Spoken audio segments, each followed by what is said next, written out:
I do believe that our guest speakers are here, so I want to let them have the opportunity to speak with the class. Oops, where did everything go? Okay. So I think it was Aaron who was going to speak first. Is that correct? Yeah, Aaron. So here with us today we have Aaron Trujillo, and Aaron, you can correct me if I'm wrong. I didn't say that right, I That's don't fine. think. Um, and I want to introduce Aaron to everybody on the Zoom. He is a Cabrillo alum who's first spent 10 years as a mechanic, and then as a commercial driver before coming to Cabrillo. He transferred from Cabrillo to Cal Poly and graduated from there in 2020. And he's here today. He's working as a manufacturing engineer at Blue Origin. No, yes, as a design engineer at Blue Origin now. But he's had some experience as a manufacturing engineer. He's had some experience at the Stanford Linear Accelerator, and he's also worked at Carbon 3D as a design engineer. Welcome, Aaron. Thank you for being here. I am going to put this into speaker mode. And Aaron, go ahead. Tell us how to say your last name first thing. It's Trujillo, but Leo. Trujillo's fine. That's Okay. good. Uh, Great. Thank you. And did we decide that I would just prompt you with some questions? Yeah. Yeah, I think that'll Okay. work out. Great.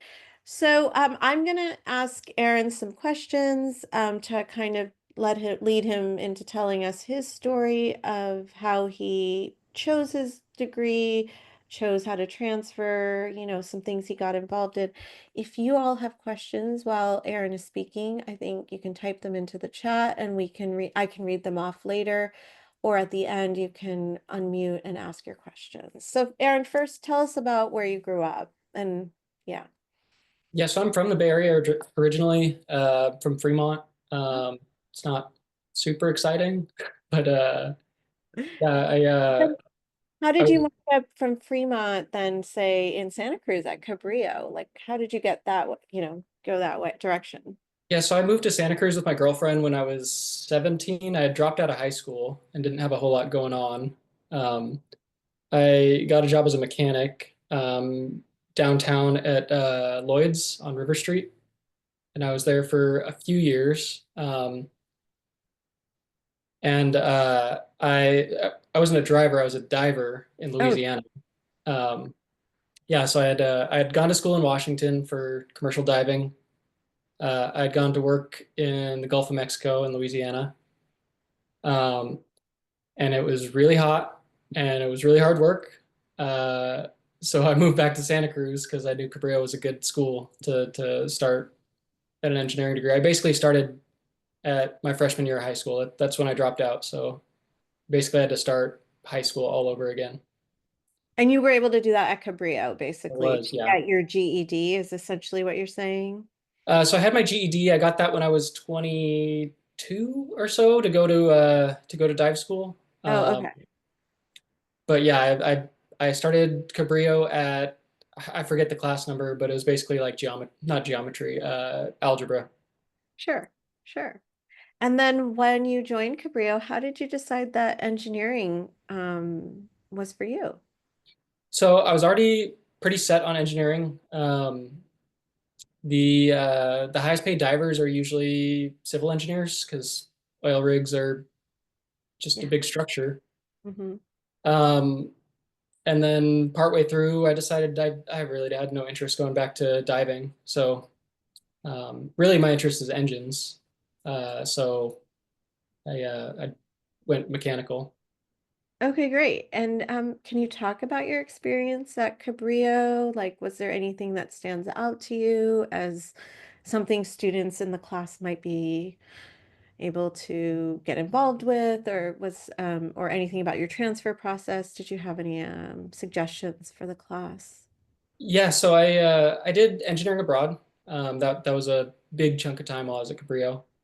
Okay. And that was great. We went to Guatemala and built water systems at schools. I don't know where they go now. I feel like Costa Rica. They go to yeah. Costa Rica. Yeah, I've heard. So that was a really great experience. As far as teachers, like teachers are great. They were on par with the teachers I had at Cal Poly. They definitely have a lot more time to help you out. So like take advantage of learning while it's easy. Um, but yeah, Yeah. it was a great experience.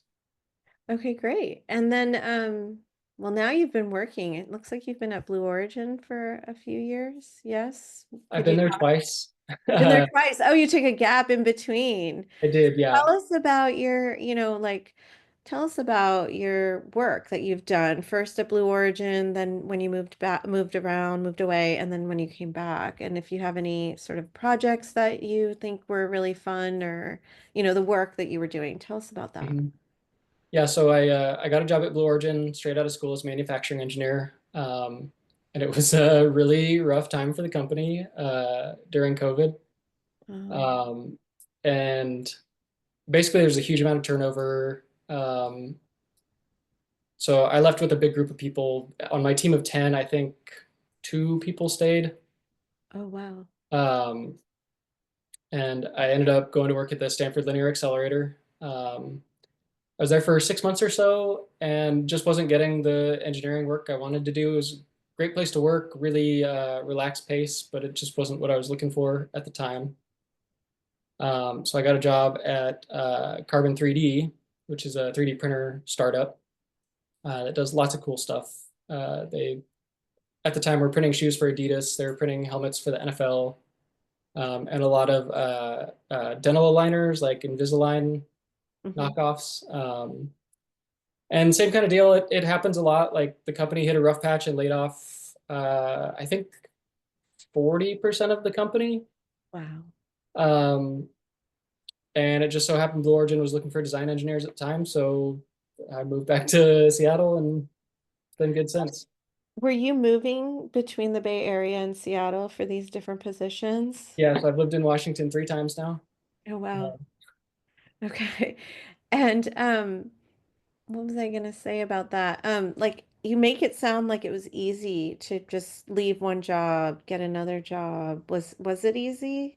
Were you finding? Um, yeah, I always had really good luck finding jobs. I one thing I've done that I think helps a lot is I constantly have projects going on in my free time. I keep a portfolio. It's really typical for companies to want you to present on a project you've done, and a lot of the stuff I've done is under NDAs. Um, so being able to have personal projects to say like, hey, I can do the engineering process on my own has been super helpful. And just so everyone knows, an NDA is a non-disclosure agreement. And so what Aaron is saying is that the work he's done at those companies, they've made him sign that, which means he can't talk about those projects with anyone, probably outside of his own team that he works with, really, right? Right. Um, Same like I've had to sign a couple of non-compete agreements. So like at Carbon, we weren't allowed to like go work at another 3D printer company for I don't remember the amount of time, like 6 months or whatever it was. Yeah, usually it's somewhere between 6 months and 2 years. Like, it depends on the Right. agreement, right? But you said that you have these other projects. Can you tell us maybe about those? Like, what are some of the projects you're talking about? Yeah, sure. So I'm big on motorcycles. So I build motorcycles. I make a lot of my excuse me. I make a lot of my own parts. So I cast parts, machine them. I do my own analysis on them, stuff like that. So like being able to show like start to finish design process manufacturing has always been super helpful finding jobs. Cool. And how do you, I mean, you said you cast your own parts. Do you have your own factory or how are you doing that? Yeah, so I built a foundry. I grabbed some stuff out of the trash when I worked at Carbon, like it's like a metal trash can, um, just from old industry books. Figured out a way to build a foundry, and yeah, yeah, it's Garage? mostly Is it in uh, your garage? yeah, yeah, in my garage. So this is also moving back and forth from Seattle. Yeah, that part's rough. Luckily, I've always been able to negotiate moving costs when I Yeah. get a new job, so that Yeah. makes it less That- painful. yeah, definitely. If you had to like say, how has having this engineering degree impacted your life? What would you say? Because you had a whole other career before you became an engineer. I did, yeah. The main reason I loved working on cars. It was great. It didn't pay very much, and living in the Bay Area is not easy if you don't make a bunch of money. Yeah. So that was a huge driver for me. Like, it's not. Uh, I know that's not a really pure reason to go after engineering, but that was the reality for me. I mean, I think everyone on the call knows that engineering can be very lucrative in comparison to other careers because we did a deep dive into, what are the average salaries of the Mhm. various types of engineers. So, um, definitely, I would imagine it's improved your quality of life significantly then, right? Yeah, definitely. I grown up, neither of my parents had college degrees. My mom didn't finish high school. Um, so money was always a huge problem. And yeah, I've been able to buy a house here in Washington. Oh, I yeah. actually have like retirement savings, which is mind blowing to me. I never did before. So That's uh, wonderful. That's really cool. And actually, at Blue Origin, there's a few other Cabrillo alums, if I'm remembering correctly. Do you ever see any of them? yeah, so Clay Gerstad is there. Michelle, Melissa Pardo. She's moved on now, but yeah, Oh, we went to Guatemala together. So yeah, I know her pretty well. I'm trying to think who else. I know there's other people, um, but none are coming to mind right now. okay. Well, that's pretty cool, actually. All of you at different years actually graduating Cabrillo and finding your way there. That's really neat. Yeah, and actually at Cal Poly, our whole house was Cabrillo, Oh, and the entire house has done really well. There's four of us that transferred there together. Um, and the ones how that like was that really, I mean, like, do you think that that was a really good support network? Like, what are your thoughts on that in that regard? it was, yeah, it was really helpful just knowing a few people in the same program. Hmm. Um, Cal Poly's a pretty tough program, so like that was definitely helpful. Especially having a few older people. Uh, that was one of my big things because I was I don't know 20, 28, 29 something when I transferred. Okay. Um, so it wasn't really all that easy to like talk to people in class when you're 10 years older than them. Oh, wow. Yeah. Yeah. Okay.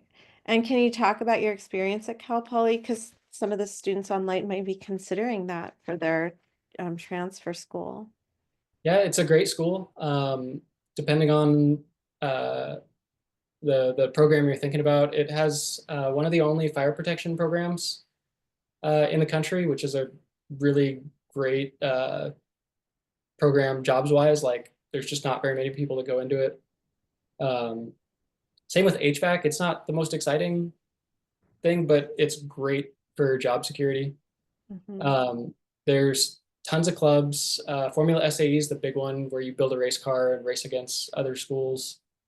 Cal Poly tends to do really well at that. Was that Uh, something you were involved with? I wasn't like the age gap and having the experience I did. It was really hard to um, you'll have like a 19-year-old that is a tech lead on the program and they're not capable of listening to anything. So that Mm-hmm. was rough for me. I see. Because you would have been a natural with all your experience. Yeah, but at the same time, it's also I prefer to do my own projects in my spare time. So Okay. there's always ways to get experience. Um, Absolutely. Yeah. And was there any So were there any clubs that you were a part of or anything outside of the academic program that you would suggest? No clubs at Cal Poly, but Formula SAE is a good one. Human Powered Vehicle is really cool. It's land speed bicycle club. There's also what's it called? It's a hypermiling club. I can't remember what it's called, but it's basically like seeing how many miles you can get out of an engine. And they were doing, I don't know, like 2,800 miles per gallon Oh, when I wow. was there. Um, so lots of really cool stuff like that. And then there's lots of really cool clubs that aren't academic. Like I remember there was a hammock club where like people go bring their hammock to a park and hang out. Um, Sounds pretty fun and yeah, relaxing. Yeah. Can you tell us about any of the stuff you do at Blue Origin in the abstract? yeah. I can't give like manufacturing details, but I can talk about what I do. So I work on the BE4 engine. That's our big heavy lift engine. We just launched New Glenn like 3 or 4 weeks ago, um, and it was a successful launch, but we didn't catch our booster, which was a bummer. But that was kind of a stretch goal. But yeah, we're I don't know how official it is, but we keep saying that we're the first heavy lift LNG engine to orbit first try, which is pretty cool. And I think you're using some acronyms. So LNG is liquefied natural gas. Yeah, So I just want to make sure everyone knows what you're talking about. yeah. Yeah. Sorry, stop me if I ever start using acronyms. But how does that matter that you're using this? Like why is that really cool for the future of engineering? Which part? The LNG uh engine or Yeah, whatever. so it's a very cheap fuel. Our company philosophy is to reduce the cost of getting to space, and it's millions of people living and working in space. So LNG is really cheap. It's super plentiful. It's a byproduct of the petroleum industry. Um, so we have a ton of it domestically. Um, But isn't it highly explosive? yeah, it's a great rocket fuel because of that. It's also pretty clean burning. So if you look at say Saturn V versus New Glenn, New Glenn's exhaust is like there really isn't any. Its main byproducts of combustion are carbon dioxide and water. Whereas Mhm. if you look at Saturn V, it's really dirty. And Saturn V was a RP1, which is a jet fuel. It's like highly refined kerosene. Mhm. Um, so I think that's pretty cool. Like not polluting more than it has Yeah. to. Yeah, and what is your role? Like, as a design engineer, what do you find yourself working on? And obviously, you're going to work in a team. So, what would be your role on that team? Yeah, so it's a super collaborative environment.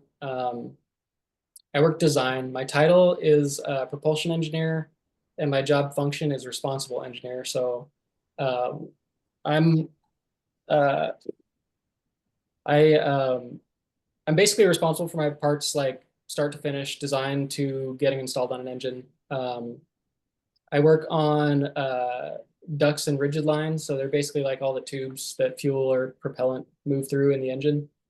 Um, so it's cool because I have a bunch of different parts that do different jobs, and they're also pretty big parts. So like when I show people pictures of the engine, I can actually point out the stuff that I do.